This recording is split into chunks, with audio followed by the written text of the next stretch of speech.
Today on House of Dice, my opponent Shane played Circle Orboros, and I played Protectorate of Menoth. Circle Orboros was led by Una the Skyhunter. In her battle group is a Storm Raptor, a Rotterhorn Griffon, 3 Scarsfell Griffons, and a Gorax Rager. A Druid Wilder follows along, as well as 2 black-clad Wayfarers. A unit of Shifting Stones rounds out the list. Circle was played in the Call of the Wild theme. This reduces the cost of the Warbeast's Animus by 1, and gives +1 to the starting roll. Protectorate of Menoth is led by Vice Scrutator Vindictus. In his battle group is a Vanquisher and a Reckoner. Joining him is a Vassal of Menoth, a Knight's Exemplar Seneschal, and 2 Racks. They are bringing along a full unit of Exemplar Incinerators, a minimum unit of Exemplar Errants, a unit of Knight's Exemplar with the Officer attachment, and a minimum unit of Choir of Menoth. Menoth was played in the Exemplar Interdiction theme. This grants blessed weapons to the Warjacks in the battle group, as well as giving an extra 2 inches to the deployment zone. We played a 50-point game on the Standoff Scenario. There are 2 circle zones that can be scored by units and Warcasters, 2 square zones that can be scored by Warjacks, Warbeasts, and Warcasters. An objective is in each square zone that players can destroy for 1 point. Menoth chose the Stockpile objective, and Circle chose the Armory objective. The terrain on the table consists of 2 dense fog clouds, a trench, a forest, a stone wall, a broken tower, and 2 ruined walls. Circle won the roll-off and decides to go first. Menoth chose the right side of the table. Circle deployed with Una in the middle of the table, with a Blackclad, the Storm Raptor, the Wilder, and the Gorax to her right. On her left, the 3 Scarsfell Griffons, the Rotterhorn, and the other Blackclad deploy. Vindictus deploys across from Una. The 2 Warjacks, the Vassal, the Seneschal, and the Choir all deploy to his left, and to his right, the Knight's Exemplar and the Incinerators line up. Circle Orboros advance deploys the Shifting Stones around the tower, and Menoth advance deploys the Errants near the forest, and a rack on each side of the board. Circle Orboros, turn 1. The Storm Raptor activates first, and is forced to fly up the right flank. The black-clad Wayfarer runs up behind the ruined wall, gaining cover. The first Scarsfell Griffon is forced to run into the dense fog. The second Scarsfell is forced to run and flies around the tower. The third Scarsfell is forced to fly up behind the dense fog. The Rotterhorn advances forward and stays behind the tower. The Gorax activates and runs up behind the Scarsfell Griffon. The Shifting Stones activate and teleport up the board. Una activates and advances up behind the tower. She then spends 2 Fury to cast Hand of Fate onto the Storm Raptor. The Warlock spends 2 more Fury and casts Mirage onto the Scarsfell Griffon. She then drops 1 Fury. The Druid Wilder then runs over behind the Storm Raptor. The Wayfarer runs and hides behind the dense fog cloud. Protectorate of Menoth, turn 1. Vice Scrutator Vindictus holds onto all his focus, and the Warjacks all gain a focus from power up. Vindictus activates first and advances up. He then casts his feat Divine Protection. An aura of protection surrounds the Warcaster, protecting all warrior models from charges, slams, enemy spells, and non-magical ranged attacks. The Warcaster then spends 3 focus and puts Defender's Ward on the Exemplar Errants. Vindictus spends his last 3 focus to cast True Path. The Vanquisher activates and spends a focus to run beside the rack. The Exemplar Errants run up and take cover in the forest. The Reckoner activates and spends a focus to run up with the Errants. The Knight's Exemplar press forward and run past the trenches. The Incinerators run up around the rack and the ruins. The Choir of Menoth advance forward and sing their hymn Passage onto the Warjacks, protecting them from enemy ranged attacks. The Exemplar Seneschal runs up with his fellow knights. The Vassal of Menoth advances up towards the Reckoner and gives it Enliven.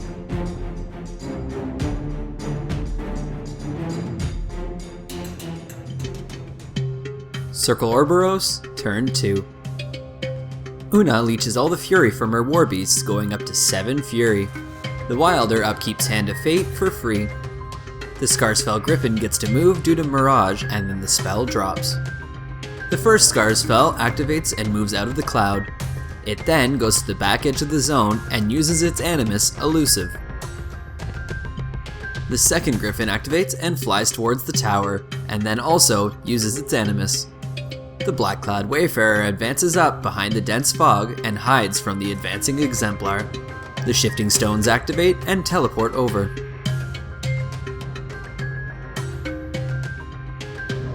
The Rotterhorn Griffon riles for 2 Fury and is forced to run around the back of the tower and up to the zone. The Storm Raptor is forced to fly over the tower and lands just beside it. The Gorax activates and runs around the tower and gets to the other side. The last Scarsfell Griffon activates and flies over to the wall, then uses its Animus Elusive. The Black-clad Wayfarer activates and runs to tow the far edge of the zone. The Druid Wilder activates and runs up to hide in the ruins. Una activates and spends 3 focus to call forth a gust of wind and casts Wind Wall. She then spends a focus to cast the Scarsfell Animus Elusive on herself. She then inches forward.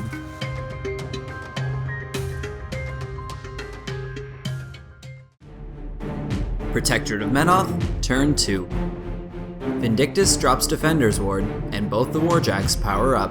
The Choir of Menoth activates first and advance over the wall. They then sing their hymn Battle onto both Warjacks, empowering their weapons. The Vassal of Menoth walks up behind the Reckoner and uses Empower to give the Warjack a focus. The Reckoner walks forward and aims its Condemner Cannon at the enemy's Armory objective. The shot flies through the air and hits on anything but double ones. Rolling a 7, the shot hits the objective, doing damage at dice -2. It boosts the damage and rolls a 9, doing 7 damage to the objective. The Vanquisher spends a focus and runs to engage the Black-clad Wayfarer. Vindictus activates and advances up towards the forest. He spends 3 focus to cast True Path and then camps on 3 focus. The Knight's Exemplar activate and the officer uses her mini-feat Divine Retribution. They then receive a press forward order. 2 Knights charge the Armory and the rest run to engage the enemy Griffins.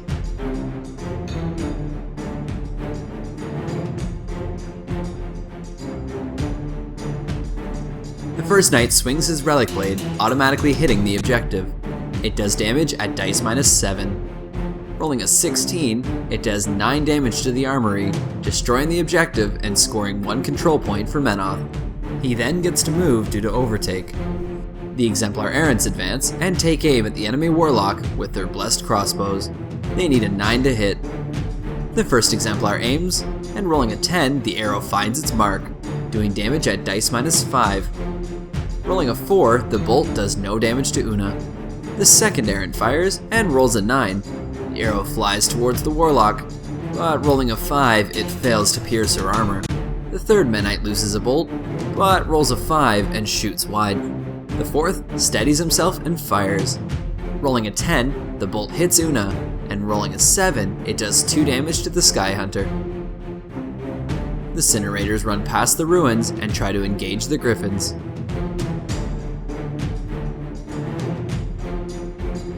The Exemplar Seneschal activates and runs into the forest. Menoth scores 1 control point.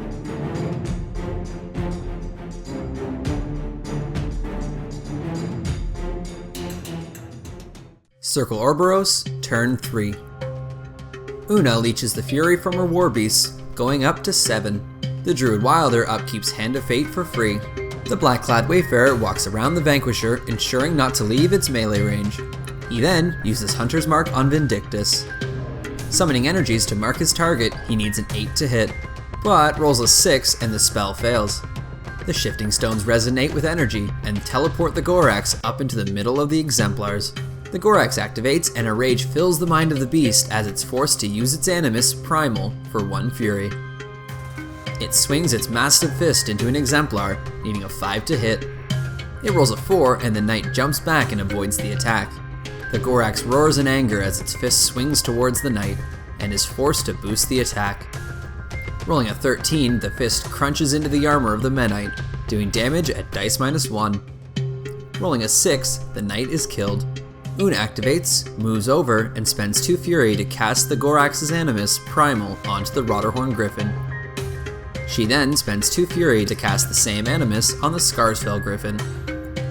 Una then spends 2 Fury to cast Hand of Fate onto the Scarsfell Griffon. The Warlock uses her feat from on high.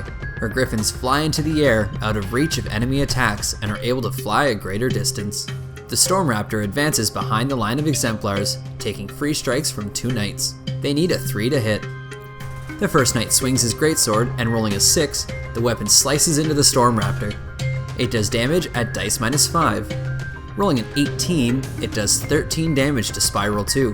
Due to Plasma Nimbus, the knight is hit by lightning, doing damage at dice -6.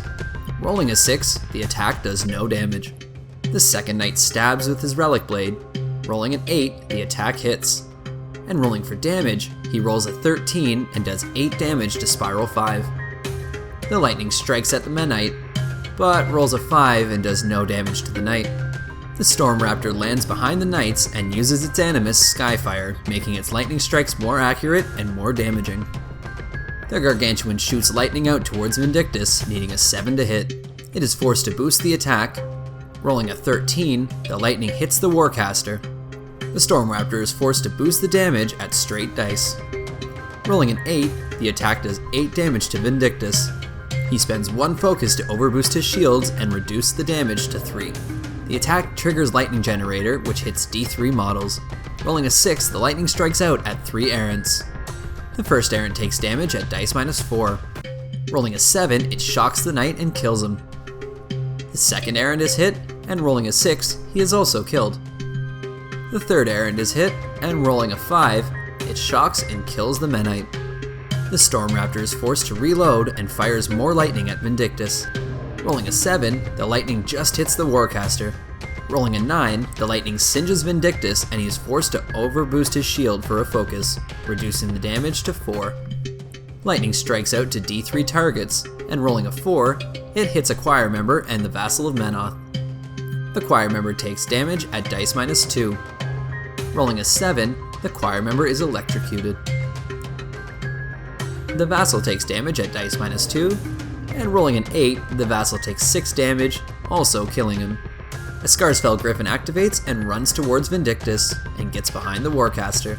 Another Scarsfell Griffon activates and charges towards Vindictus. Due to Tracker, he can see the Warcaster past the forest. It attacks with its beak, needing a 5 to hit.